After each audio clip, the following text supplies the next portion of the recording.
La carta a los Efesios, lección número 3. El Evangelio de las inescrutables riquezas de Cristo. Dijimos al comienzo de estos estudios, 3 viernes atrás, que los sucesos ocurridos en relación con el establecimiento de la iglesia evangélica de Éfeso, hubieron cuatro sucesos impresionantes que posiblemente sirvieron al apóstol Pablo para sacar pensamientos y enseñanzas para luego de varios años escribir su epístola a los Efesios. Si leemos, por ejemplo, el capítulo 19 del libro de los Hechos, así tenemos la historia de cómo se estableció el Evangelio en la ciudad griega de Éfeso y cuáles fueron los problemas que el apóstol Pablo enfrentó. Y hubieron 4 o 5 sucesos impresionantes. Uno de ellos fue aquellos 12 discípulos de Juan el Bautista que por 25 años estaban esperando el cumplimiento de lo que Juan les había dicho, que después de él iba a venir otro más grande que él, que iba a bautizar con el Espíritu Santo.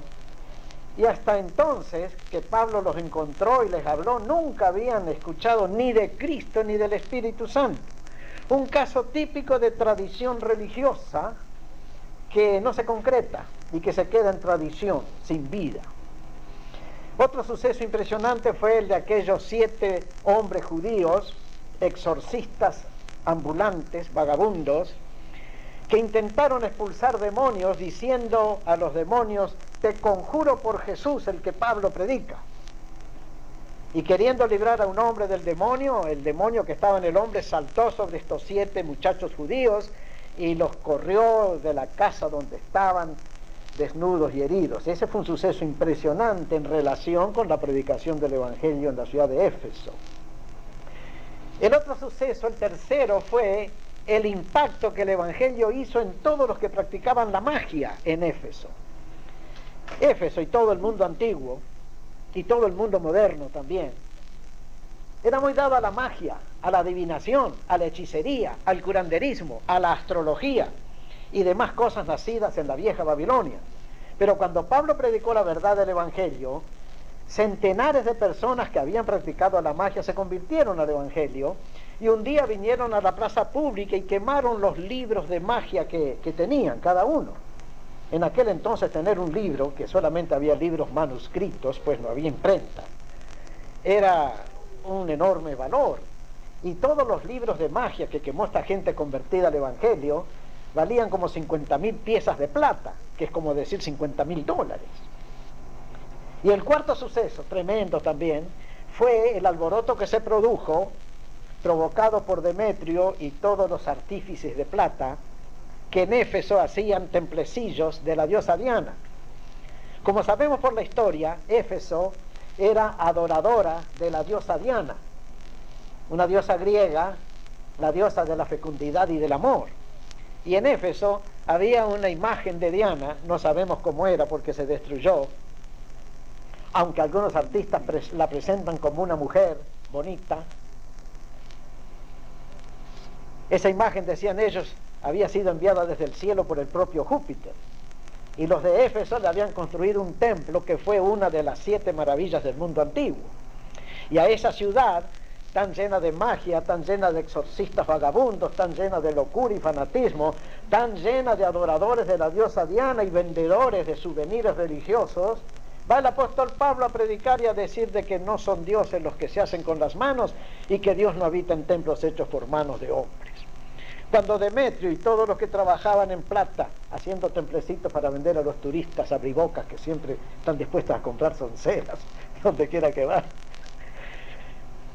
cuando Demetrio y sus cofrades se dieron cuenta de esto, levantaron un motín y durante 2 horas toda la ciudad de Éfeso estuvo alborotada gritando: grandes Diana, grandes Diana, grandes Diana, grandes Diana. La mayoría de los que se habían reunido a gritar ni sabían por qué se habían reunido ni para qué gritaban. Pero el pueblo es así, le gusta gritar. Porque si no grita, el pueblo no está contento. Le parece que no tiene vida. Bueno, estos 4 sucesos más uno más influyeron para que luego Pablo escribiera su carta más intelectual y más espiritual y más doctrinal de todas las que escribió. El quinto suceso fue que dice por allí un versículo en el libro de los Hechos, que hacía Dios singulares maravillas por mano de Pablo, porque aún se llevaban de su cuerpo los pañuelos, los delantales, no sé qué alguna otra prenda de vestir, y con esos elementos de vestir de Pablo, esos paños y ropas de él, sanaban a otros enfermos. Yo creo que al que menos le habrá gustado eso fue al propio apóstol Pablo, porque Pablo era tremendamente enemigo de todo lo que sonara a superstición religiosa, a fanatismo. Por eso en su carta no menciona absolutamente nada ni de paños, ni de pañuelitos bendecidos, ni de esas otras cosas que usan los evangelistas modernos para sacar plata. Porque hay muchísimos individuos por televisión que dicen, mándeme una ofrenda de $25 y le mandaré un pañuelito bendecido y usted se lo va a poner donde le duele y enseguida se le va el dolor. Oh sí, hay cantidad de esos mercaderes de la religión. Bueno, estas 5 cosas influyeron para que luego Pablo escribiera esta carta. Vamos a ver ahora, ya estuvimos viendo el primer capítulo, los primeros 14 versículos, ahora vamos a ver Efesios 1, del 15 al 23. Dijimos anteriormente que le habíamos puesto un subtítulo a la carta a los Efesios. El subtítulo es El Evangelio de las inescrutables riquezas de Cristo. Y este pasaje del capítulo 1, del verso 15 al verso 23, es una gran oración de Pablo. Pide sabiduría y revelación para los creyentes a fin de que conozcan la supereminente grandeza de su poder. Y continúan las riquezas espirituales. Hay 7 en este breve pasaje. Número 1, riqueza de las virtudes esenciales, verso 15. ¿Quién quiere leer el verso 15? Por esta causa también yo, habiendo oído de vuestra fe en el Señor Jesús y de vuestro amor para con todos los santos. Hasta ahí nomás. Por esta causa también yo, habiendo oído de vuestra fe en el Señor Jesús y vuestro amor para con todos los creyentes. Fe y amor son 2 virtudes cardinales de la vida cristiana. La fe nos comunica directamente con Dios, el amor nos comunica con nuestros hermanos. Teniendo buena fe y buen amor, ya tenemos buena vida cristiana. Porque al fin de cuentas, ¿qué es la vida cristiana sino fe en Cristo y amor para con todo el mundo? Y Pablo ora para que esos hermanos de Éfeso tengan buena fe y tengan buen amor. La fe nos conecta siempre con el Señor y el amor nos quita todo temor. ¿Quieren leer un solo pasaje para abreviar? Primera carta de Juan, capítulo 5, versículos 4 y 5. Primera carta de Juan 5, 4 y 5. Porque todo lo que es nacido de Dios vence al mundo, y esta es la victoria que ha vencido al mundo, nuestra fe. ¿Quién es el que vence al mundo sino el que cree en Jesús, el Hijo de Dios? Vencer el mundo es vencer todos los vicios, todas las pasiones, todos los temores, todas las angustias, todas las desesperaciones que afectan el alma humana. Vencer el mundo es vencer todo lo malo que tiene el mundo y que afecta nuestra felicidad y afecta nuestra psiquis. ¿Cuál es la victoria que vence al mundo?, pregunta el apóstol Juan. Nuestra fe en Cristo. El que no tiene fe está a merced de todos los males espirituales que hay en esta sociedad y en este mundo. Estaba leyendo hoy el caso de una chica, se supone que es mexicana, que dio a luz un bebé concebido fuera del matrimonio, por supuesto, una chica jovencita, 15, 16 años. ¿Dónde dio a luz el bebé? En un baño público. Y así como dio a luz su bebé, lo dejó caer en la materia que estaba abajo. El bebé murió, la chica desapareció. La policía recogió al bebé ya muerto y lo enterraron. Lo enterraron aquí en Oxnard, porque de Oxnard era la muchacha. Una mujer, una madre sin duda, dejó una tarjeta postal con una rosa, y en la tarjeta postal había escrito: si tu madre no te ama, Dios te ama. Y otra, que supongo que es una mujer también, dejó un casete con una canción de cuna. Y ahora veo de que le han puesto una lápida al bebé, pagado por 2 personas, más de $400, y en la lápida dice: Dios te creó, Dios te ama, Dios te tiene. Cuánto mal hay en el mundo, cuánta miseria, cuánto pecado. Pero el que tiene fe en Cristo vence el mundo, vence el mundo. Segunda riqueza que tiene el cristiano, una riqueza que es para nosotros, riqueza de la vida de oración. Verso 16, Efesios 1, 16.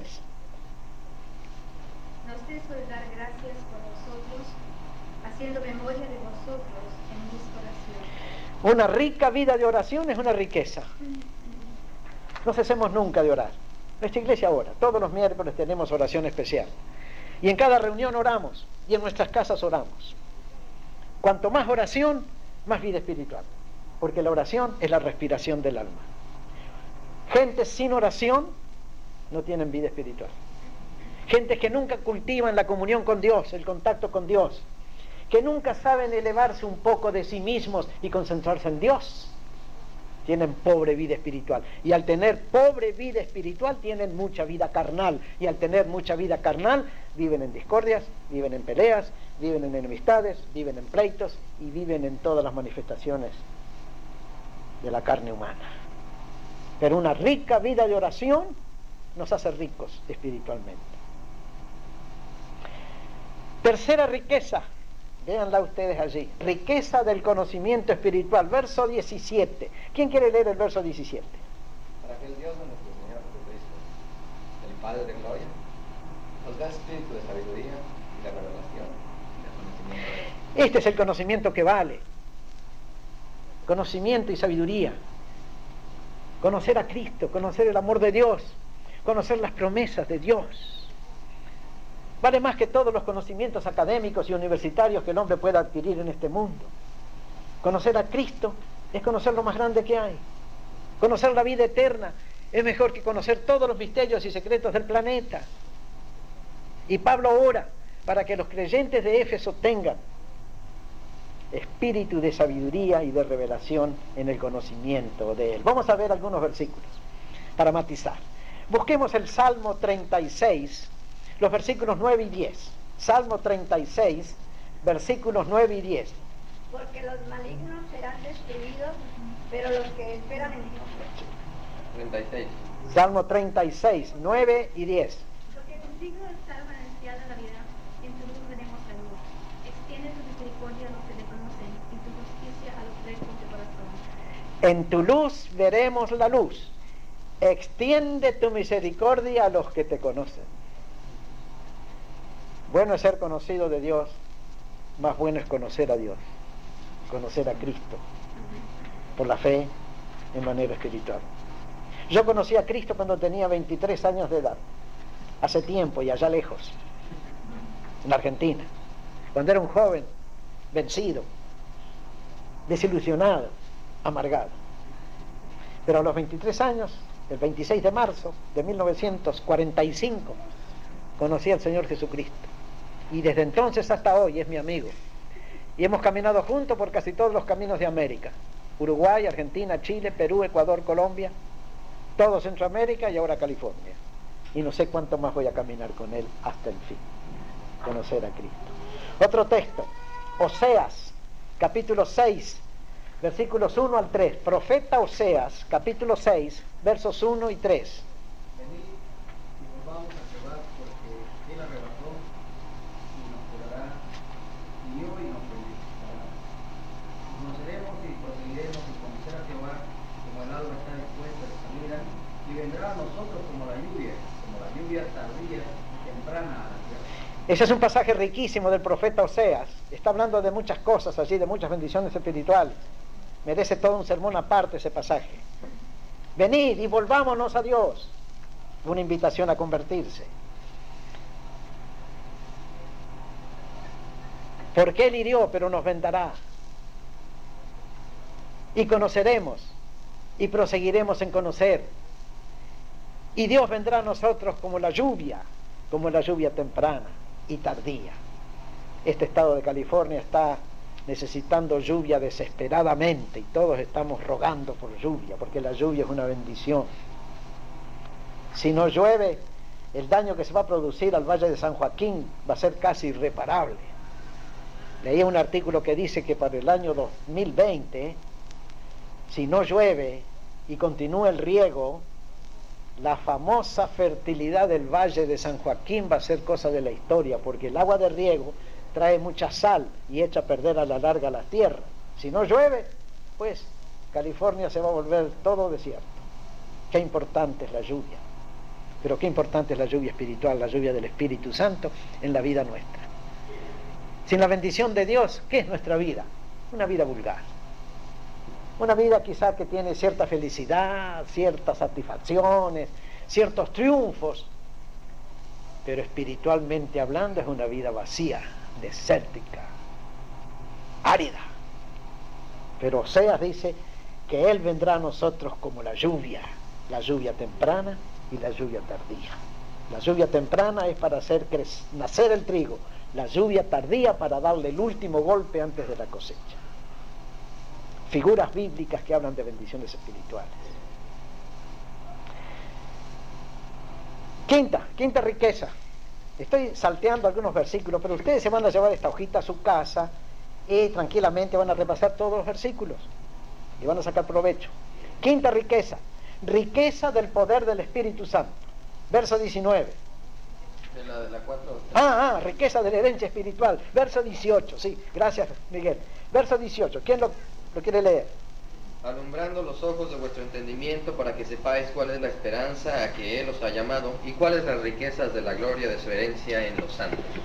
A Pablo le gustaba hablar de la herencia de los santos, la herencia de los creyentes.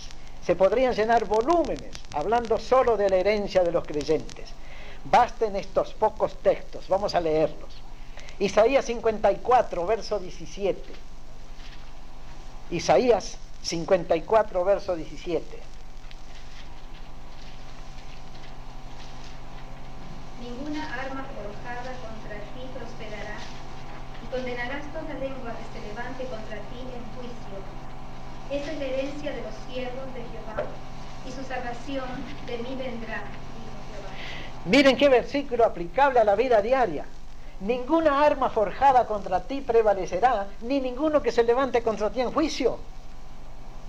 Nadie que nos quiera hacer daño en las cortes, con alguna falsa acusación, nadie que nos quiera dañar de alguna manera tendrá éxito, porque la herencia de los creyentes es ser defendido de la gente injusta. Eso es aplicable a la vida diaria, a la vida de todos los días. Hay gente mala que busca hacer mal por el gusto de hacer el mal, y a veces toma como blanco a los cristianos.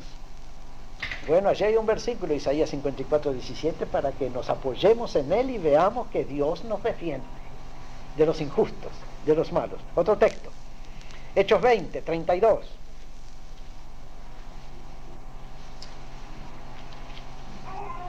Y ahora, hermanos, os encomiendo a Dios y a la palabra de su gracia, que tiene poder para sobreedificaros y daros herencia con todos los santificados. Cuando Pablo se iba a ir de Éfeso, justamente ese texto es cuando Pablo habló a los ancianos de esta iglesia. Les dice, ahora hermanos, me voy, tengo que irme, porque él era misionero y tenía que recorrer todo el mundo. Pero os encomiendo a Dios y a la palabra de su gracia, la cual puede edificaros y daros herencia entre los creyentes. La misma Biblia ya es una herencia, porque la Biblia está dividida entre Antiguo Testamento y Nuevo Testamento, y los testamentos sirven para dejar herencia, ¿verdad? Un testamento es simplemente una herencia. Pues tenemos una herencia espiritual los cristianos en el Nuevo Testamento sobre todo. Hechos 26, 16, 18, otro gran pasaje, Hechos 26, 16, 18. Pero levántate y ponte sobre tus pies, porque para esto he aparecido a ti, para ponerte por ministro y testigo de las cosas que has visto, y de aquellas en que me apareceré a ti, librándote de tu pueblo y de los gentiles a quien ahora te envío, para que abra sus ojos, para que se conviertan de las tinieblas a la luz, y de la potestad de Satanás a Dios, para que reciban por la fe que es en mí, perdón de pecados y herencia entre los santificados. Miren ustedes qué programa evangelístico le dio el Señor a Pablo. Vete a los gentiles, a la gente, y predícales. ¿Para qué? para que se conviertan de las tinieblas a la luz, del poder del diablo al poder de Cristo, y para que reciban herencia entre los santos. Ese es el propósito de la predicación del Evangelio. Por eso predicamos el Evangelio, de todas maneras posibles, porque provee una herencia espiritual a los oyentes, a los creyentes. La religión no es una cosa pobre, la religión no es una cosa triste, la religión no es algo para amargarse y anularse. La fe en Cristo es vida, es herencia, es riqueza. Otro texto, Colosenses 1, 10 al 13.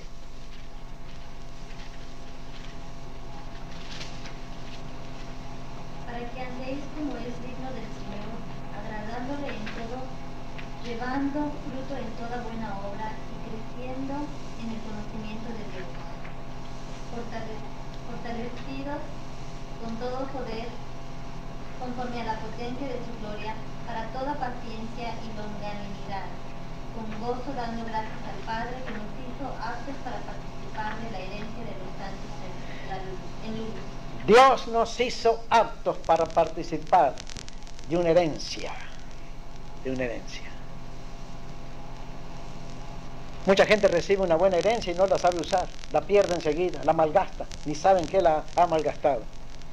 Conozco un cuento desde cuando era chico, que siempre me iluminó a mí. Había dos chicos de la misma edad que eran compañeros de escuela. Uno era un chico pobre, el otro era un chico rico. Un día estos dos chicos recibieron un regalo cada uno. El chico rico recibió un juego de dominó, de marfil, finísimo. Y el chico pobre recibió un vaso de barajas, de cartas. Y como eran amigos y conversaron, decidieron cambiar regalos. El chico pobre le dio al rico un mazo de cartas, de barajas, naipes. Y el chico rico le dio al chico pobre el juego de dominó. ¿Qué pasó? El chico pobre se aficionó al dominó y a las matemáticas y le dio por el estudio. Con el tiempo llegó a la universidad y se hizo profesor de matemáticas. El chico rico se aficionó al juego de cartas y fue dominado por el juego. Y con el tiempo se arruinó, delinquió, se fue a la cárcel. ¿Qué diferencia en el uso de unas cosas sencillas? El dominó llevó al chico pobre a ser educado, a ser profesor de matemáticas. Las cartas arruinaron la vida del chico rico. ¿Qué es mejor? Una buena herencia, la herencia de la palabra de Dios. Y luego Primera de Pedro, capítulo 1, versos 3 y 4, que también hablan de herencia.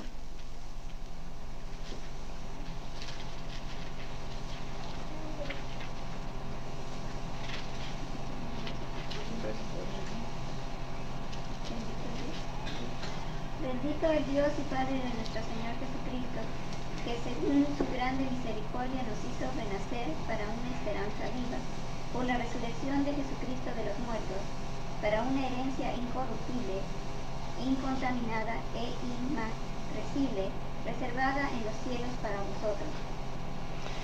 Una herencia incontaminada, inmarcesible. ¿Qué es inmarcesible? A ver, los que conocen bien el idioma español. No tiene mancha. ¿Cómo? Que no tiene mancha. Ajá. Inalcanzable también. Incontaminada, inmarcesible. Esa es la vida espiritual. No se mancha con las cosas de este mundo. La vida carnal, la vida del yo, la vida del ego, la vida de la carne se mancha cada rato con bebida, con fornicación, con adulterio, con delito. Pero la vida del espíritu jamás se mancha. Y si tenemos nosotros la vida del espíritu, hay limpieza en toda nuestra vida. Y el apóstol Pedro dice que Dios nos ha reservado para una herencia inmaculada, inmarcesible, incontaminada en los cielos para nosotros. Algún día cobraremos esa herencia. Bueno, número 5, riqueza del poder del Espíritu. Verso 19. ¿Alguien quiere leer Efesios 1, verso 19?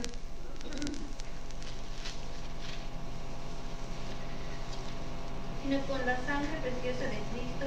No. 1:19 de Efesios. ¿Y cuál?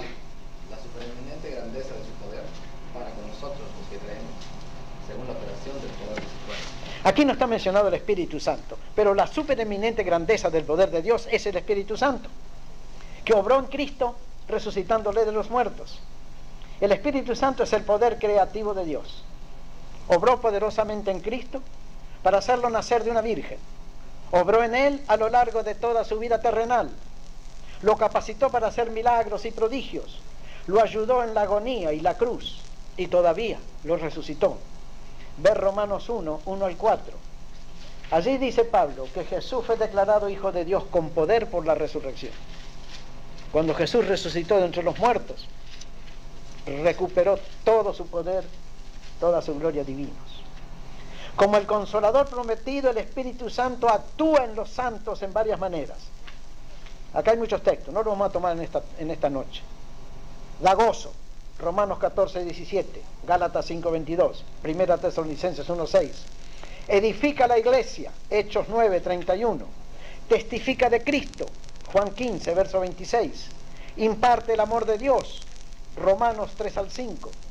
Imparte esperanza, Romanos 15, 13 y Gálatas 5, 5. Enseña a los santos. Los santos no son esos santos que vemos en las iglesias que tienen una aureola en la cabeza y cara lánguida. Los santos somos nosotros, ¿eh? Los santos son los creyentes. En el lenguaje del Nuevo Testamento, un santo es un creyente en Cristo. No es San Dionisio, ni San Damaso, ni San Cosme, ni San Cayetano. Los santos. Los santos somos nosotros los creyentes en Cristo. Bueno, sigamos. El Espíritu Santo habita con y en los santos. Vamos a ver un hermoso versículo. Juan 14, 17.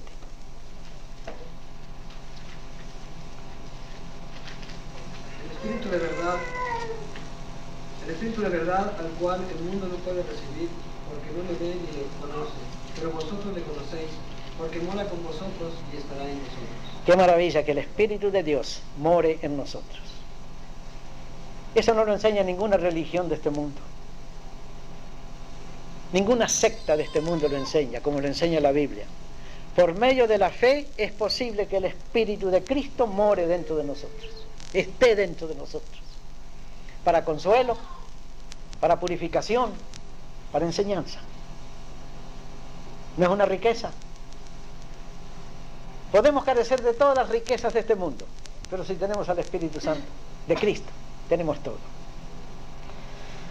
Número 6. Riqueza de la resurrección y glorificación. Verso 20. El apóstol Pablo no se quedaba corto cuando trataba de hablar de riquezas. Lean el verso 20. La cual operó en Cristo, resucitándole de los muertos y sentándole a su diestra en los lugares celestiales.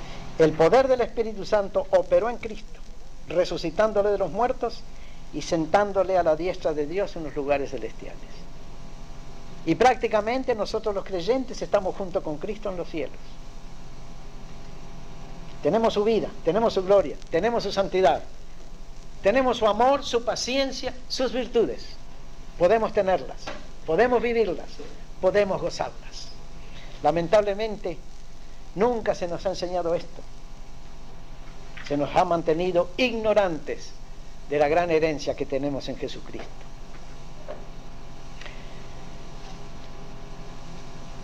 La resurrección de Cristo y su posterior ascensión y glorificación fueron todo obra del Espíritu Santo.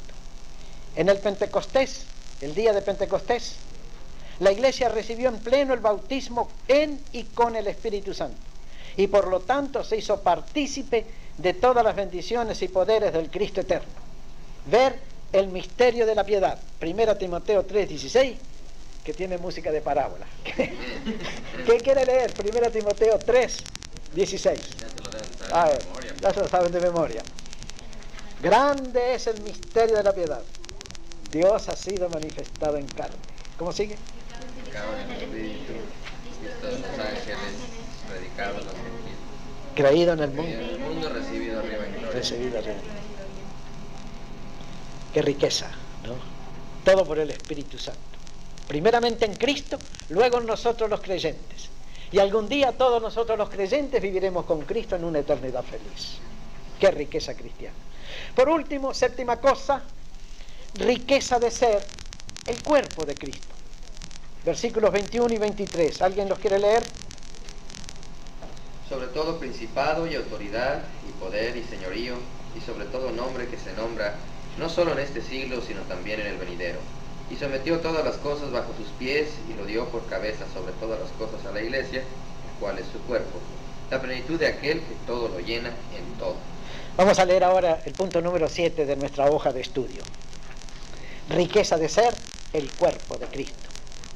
Más que un reino, una familia, una asamblea, una nación santa, un templo del Espíritu, un cuartel, un hospital, un taller, una escuela. La iglesia es supremamente la esposa de Cristo. Y por ser su esposa, en buen sentido bíblico, es su cuerpo. Y por ser su cuerpo, participa de toda su vida en una comunión plena y constante de cuerpo, alma y espíritu. Cristo llega a ser todo para ella todo para Cristo. Entre ambos hay una intimidad exclusiva y exquisita. Están ya unidos por la eternidad y nada ni nadie los podrá separar jamás. Comprender esto es comprender el todo de la salvación.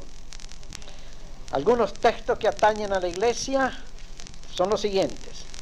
Pertenece al Cristo vivo. 1 Timoteo 3:15. Para que si tardo sepas cómo debes conducirte en la casa de Dios, que es la iglesia del Dios viviente, columna y baluarte de la verdad. Es el cuerpo de Cristo, Efesios 1:23. La cual es su cuerpo, la plenitud de aquel que todo lo llena en todo. Y también Colosenses 1:24. Colosenses 1:24. Ahora me gozo. ¿Ya? Ahora me gozo en lo que padezco por vosotros y cumplo en mi carne lo que falta de las aflicciones de Cristo por su cuerpo, que es la iglesia. El cuerpo de Cristo es la iglesia. Y como el cuerpo está unido a la cabeza y la cabeza al cuerpo, el creyente está unido a Cristo para tener vida espiritual. Es amada de Cristo. Efesios 5:25. Maridos, amad a vuestras mujeres, así como Cristo amó a la iglesia y se entregó a sí mismo por ella. ¿Qué recomendación a los maridos? Amen a sus mujeres como Cristo amó a la iglesia y se sacrificó por ella. El buen amor lleva al sacrificio. Sépanlo todos los casados que hay aquí. Está comprada con sangre la iglesia. Hechos 20:28.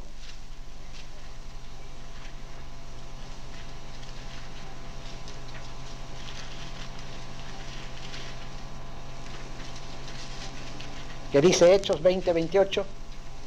Por tanto, mirad por vosotros y por todo el rebaño en que el Espíritu Santo os ha puesto por obispos, para apacentar la iglesia del Señor, la cual Él ganó por su propia sangre. A la manera de los caballeros románticos, Jesucristo ganó la iglesia dando su vida por ella. Derramó su sangre en la cruz para comprar un pueblo que le sea fiel, amoroso y que se una a Él eternamente.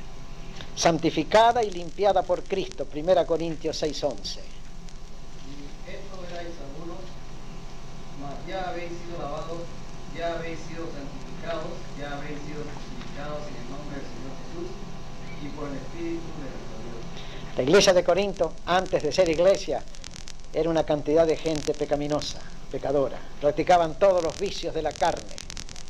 Pero cuando Pablo les predicó el Evangelio, se convirtieron, aceptaron a Cristo, empezaron a cambiar de vida. Dejaron los vicios, dejaron las pasiones, dejaron la miseria física y moral y llegaron a ser santos de Jesucristo. ¿Por qué? Porque estaban santificados y limpiados por Cristo. Tal es la iglesia Vida Nueva de Simi Valley, California. Estas son las riquezas que tenemos que examinar. Una gran herencia que Cristo nos ha dejado para que la disfrutemos en esta vida y en la eternidad. Que Dios los bendiga y hasta la próxima. Amén.